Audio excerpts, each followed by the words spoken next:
Ամերիկայի արևելյան շրջանի հայ հեղափոխական դաշնակցության կազմակերպությամբ Նյու Յորքում տեղի ունեցավ հայոց ցեղասպանության 100-ամյակին ընթառաջ առաջին միջոցառումը։ Հասնենք ցեղասպանության ճանաչմանը արվեստի միջոցով խորագրով։ At the New York Academy of Medicine in Manhattan took place a panel discussion titled Pursuing Justice Through Art, which was organized by the ARF-ER Committee.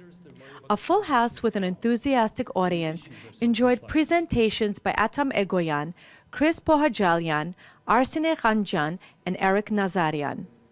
The panel discussed how art, specifically cinema, can shape and affect politics and public opinion.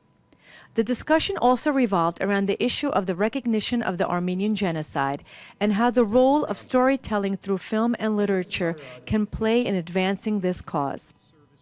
The panel opened with remarks by Dr. Ara Chalyan, chairman of the ARF Eastern Region Central Committee, followed by an introduction by moderator Khachik Muradian. The of the Armenian genocide is going to be creating awareness and pursuing justice through art. If we just look at the publications, the films that are underway, that have already been published, that are in production, just in the past couple of years, and moving ahead, moving forward towards the 2015, you can realize how much potential there is, and how much these films, these productions, these books, these novels are going to be galvanizing, not just the community, but beyond the community, more importantly, the broader American public and the public worldwide as we approach 2015. Following Khachik Muradian's opening remarks, filmmaker Eric Nazarian provided the audience with a rare opportunity to see a short clip from the 1919 silent film on the Armenian genocide. He then spoke about the importance of our culture as a source of national pride and identity. This is about atrocities and expressions, and it's about, the genocide, and it's about, where we're at, in 2012, on the cusp of 2013, looking into the 100th anniversary of the Armenian genocide. And I think that, when I was a kid growing up, my father, rest in peace, Haik Nazarian, he was a photographer and a filmmaker, and I just want to begin this story of, where images and stories and how it all relates to the Armenian genocide begins, and it begins in a little photo lab that my father started when I was a kid. And he started teaching me when I was about 13 years old about how to, he had this great quote. He said, literature, the greatest literature in the world, is like a movie that unspools in your mind as you're reading from left to right. And the greatest photography in the world is emotions that are captured in the eyes and the faces of the subject that no words can capture. Two-time Oscar-nominated filmmaker Atam Egoyan spoke about the importance of investing in Armenian cinema, saying that history is not only the responsibility of the storyteller, but it needs someone, an audience, to listen. I think as we move towards 2015, I'm really very, very passionate about the notion that we should not expect that event will be marked by recognition from Turkey, because if that's what we're waiting for, we put ourselves in an extraordinarily vulnerable place. We have nothing to prove to anybody. What has to be questioned above and beyond everything. In his presentation, New York Times bestseller author Chris Pohajalian spoke to the audience about childhood memories of his grandfather and his family's story of loss and survival during the Armenian genocide. Leo and Haigui Pohajalian were Armenian genocide survivors. Like many survivors, they took their stories to their graves. We know bits and pieces. We know that my grandmother, Shodinian, her father provided cavalry horses to the Ottoman army and had for years. In May of 1915, rather than acquire the horses as they always had, they simply shot him to death, confiscated the herd, and then for good measure confiscated the Shodinian home and all of the property within. My grandfather had 3 brothers. And we know that by 1915, all 4 brothers had made it to Cairo. And yet somehow, between 1915 and the mid-1920s, when my grandparents wed in Paris, all 3 brothers were lost to the mists of history. My grandfather would not speak of what happened to them, and we will never know. When I decided in 2010 to embark upon the Sandcastle Girls, I did it for a number of reasons. I did it because, first of all, the story is so profoundly important. There's a direct link between the Armenian genocide, the Holocaust, the Cambodian killing fields, Serbia, Rwanda, Darfur. And I embarked upon this story because no one in North America knew. Almost no one in North America knows of the death of 1.5 million of our ancestors. For most of North America, our ancestors' story is as invisible as the sands of Der Zor, and the story is just as buried beneath the surface. I once heard Gerda Weissman-Klein, Holocaust survivor, author of the remarkable Holocaust memoir All But My Life, speaking at the University of Texas, Hillel. Gerda survived 2 concentration camps, 2 forced marches. And somebody from the audience raised his hand during the question and answer and said, "What do you say, Gerda, to Holocaust deniers?" And she shrugged and said, "I don't have to say anything. I simply say, ask Germany. Germany doesn't deny it." We don't have that luxury because, of course, Turkey and its allies do deny the death of 1.5 million people. Actress Arsine Khanjan took the podium and spoke about the importance of supporting expression through the arts by the Armenian community.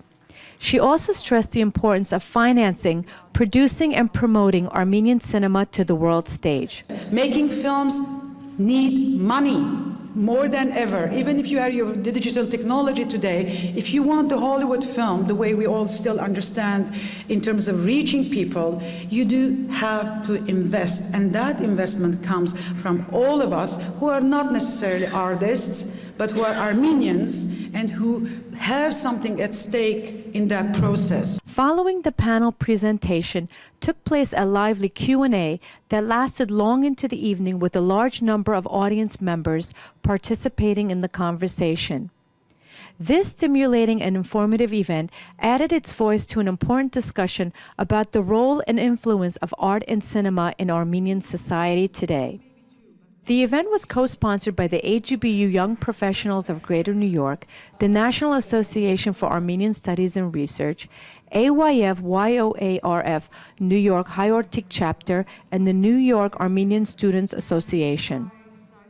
Mr. Egoyan, I want to pick up on something that you spoke about during your presentation. You showed us a clip, a rough cut of your film Ararat, of the trailer that was presented in Japan. Yeah. How important it is to package, for lack of a better word, the history of Armenian genocide in a way that it's conceivable and understandable to other nations and other cultures?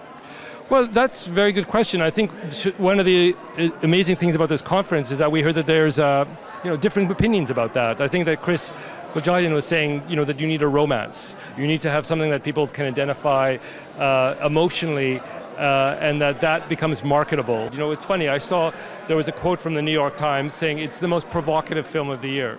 And I think it is provocative because it's not what you expect. So it's a question of finding a language which is unique for me. But for another filmmaker, it might be just about telling it as emotionally direct as possible and hoping that it will be picked up and responded to. It's so competitive to get attention for movies. Just to elaborate a little bit more on that, in your film Ararat, was it an attempt to intertwine it with issues that are Western? The relationships between parents, the relationship between father and son. Absolutely. Was it also the purpose to introduce Armenian genocide and make it more accessible, or was it purely a creative decision? Very good question. If you look at the role of Christopher Plummer in the film, Christopher Plummer plays a customs agent. We understand the details of the history because he's asking this young man, Rafi, to tell him. The only reason he's curious is because of what we see of his own family. The fact that he's retiring this night and that he's having a real problem with his son. And because of this, he's projecting something into Rafi. And Rafi is feeling for the first time if someone is listening to his story. And this is what I tried to say, that history is not only about telling the story, it's also finding the person who's going to hear it, who's going to listen to it. So Rafi was very lucky to find Christopher Plummer, because Christopher Plummer was in a moment in his life where he was listening. But how often do we tell our history to people who are not listening? So this is maybe the fantasy of the film. The fantasy is that you find people like this who are this curious. And what's interesting in the movie is that Rafi never thinks about, why is this man spending so much time? Why is he asking me all these questions? He never says, why are you so curious? But we know. So the film is constructed that we understand what has brought Christopher Plummer to this point. And we also understand why Rafi is in this moment in his life where he's almost prepared to throw away his life. He's importing these cans, he doesn't know what's in them. And he's allowing a total stranger to determine what will happen to his own future. And in a way, this was a metaphor, I think, that we find ourselves in as Armenians all the time. We are waiting for other people to pass judgment. And maybe one of the themes of this conference is that we also have to pass judgment on ourselves as well, as a community. During your presentation, you said that in a conversation with Turkey, the question is that why are you denying? Yeah. We have nothing to prove. Yeah. However, it would be a fair argument to say that it's been 100 years, near 100 years, that they have been denying. Yeah. You said that you're not optimistic that the denial will go away. How can we, through the world of art, particularly cinema, how can we put extra pressure for this denial to go away? How optimistic are you? What I'm optimistic about is that at someday, everyone in the world will go, oh, yes, Turkey, they're denialists. That's enough for me. That says it all. I mean, if everyone in the world goes, oh yeah, I know about the Armenian genocide, and I know that Turkey is a denialist state, that's pretty good. So whether or not they accept it, it's kind of immaterial. It'd be nice, but it's not necessary. You know, if we're able to communicate that this is not what we're expecting. Because if we're expecting that, then we are in a very vulnerable place, psychically. If it happens, it would be great, but you know what? It'd be even better for them, because they're able to cleanse themselves of this incredible burden that they have. Absolutely. It Yeah. must be difficult to live with. I think so. Yeah. I think so. You also spoke about how difficult it is to make a film, and in order for an artist to mature and reach certain level, how much labor and work it requires. I want to tie that to a current situation in Armenia in terms of cinema. A, how familiar you are as to what's going on there, and B, what can we do to revive? And the reason I say revive, because we obviously had our golden era during Soviet times. Sure. What are your opinion about Armenian cinema today? I try and go every year. I'm chairman of the Golden Apricot, and I'm very aware of the golden years. But there's a whole new generation of filmmaker in Armenia that is aware of digital technology, and we're seeing the fruits of that now. We're seeing filmmakers that are really creating interesting work. But we'll never get that old model back, unfortunately.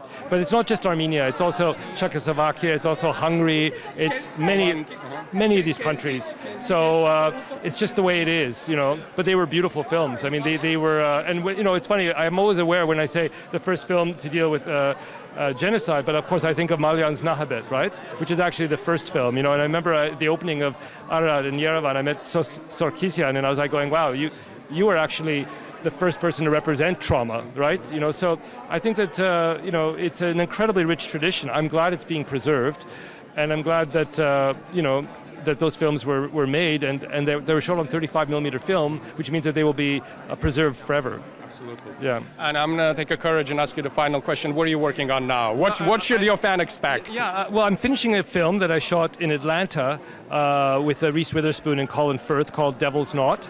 So that should be out next year. But I'm also starting prepping for another film called Queen of the Night, which we'll be shooting in January, February, which is more like a thriller. So there's two films coming up. Great. Thank you so much for this interview. Okay, thanks. During your presentation today, you spoke perhaps somewhat forcefully that there is a serious lack of support, particularly financial support, for Armenian cinema and Armenian filmmakers. Why do you think it is? Because it's the reality that we have been witnessing since we have heard the community express the desire for films addressing our history. To make especially a historical film about the Armenian genocide, you need to create that landscape. You have to create the costumes. You have to create everything, especially if you want to make a serious film that is, as Adam said earlier, it's going to be appreciated not just because you're making a film, but as a film, as a artistic proposition. You have to make it well. You need money for that. And where was that money supposed to come from? Now, I do have another, however, incident or anecdote, not an anecdote, absolute true fact to bring in is when we did end up making this film through one producer who happened not to be at all Armenian, his support, when we were trying to promote this film in terms of its distribution, we need distributors. A film doesn't go out just by itself because it's made. Our first impulse was to go to a place where we thought we might have the right ears for this film, and it was Alexei Menigian, who was at the head of the MGM at the time. He turned down the project at the time, saying, "Well, it's not a film where the conversations are realistic between Armenian and Turks." Reason B, reason C. Yes. So basically, he turned down the film, and we were, of course, absolutely shattered by this. So we went to Miramax, and of course Miramax did the most incredible work, but that cost a lot of money. He put that film, after Robert Lantos, Harvey Weinstein put that film on the map by spending the money that distribution needs. So films are not just to be talked about as a whim or as a wish or a dream. Today the state of filmmaking in Armenia is dismal. Why is that?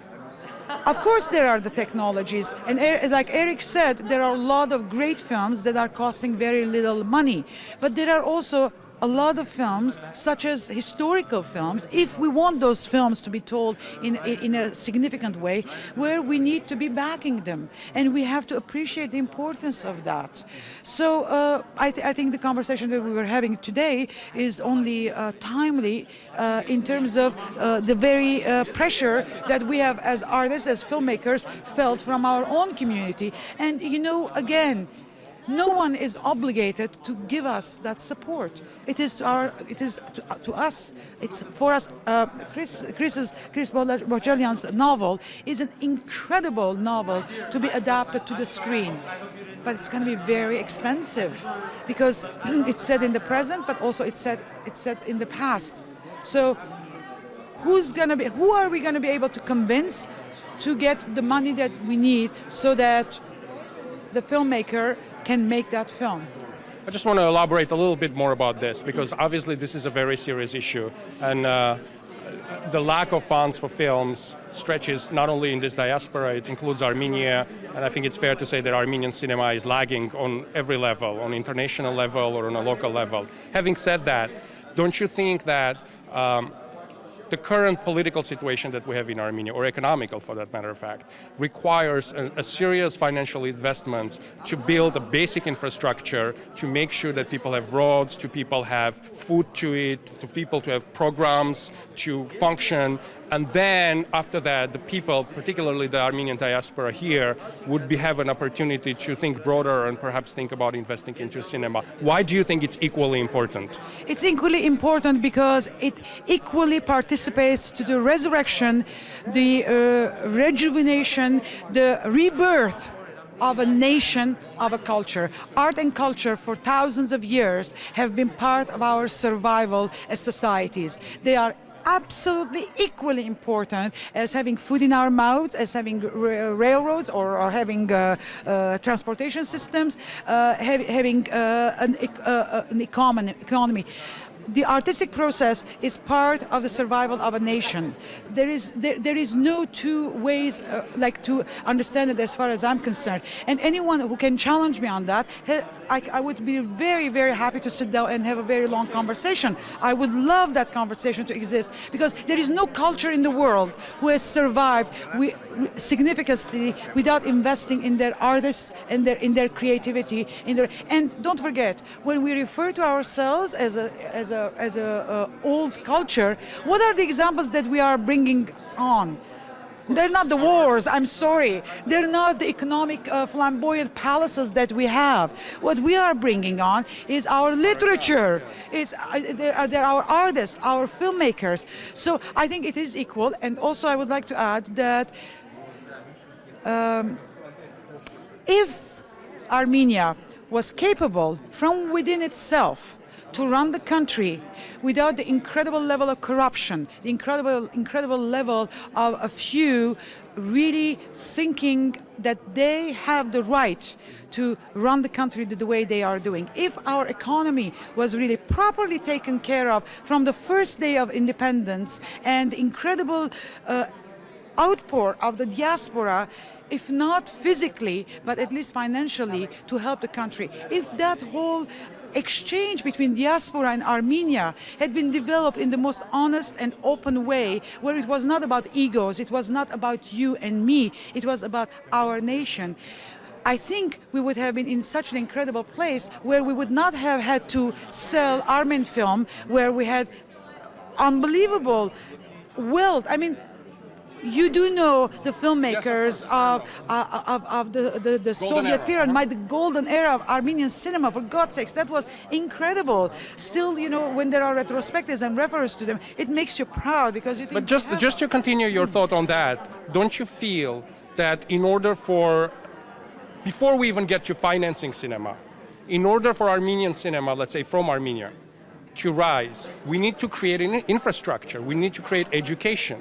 A generation has to pass in order for new filmmakers to mature, and then we can speak about something more significant. What is against that? What is being held against that? That possibility is there. The talents are there.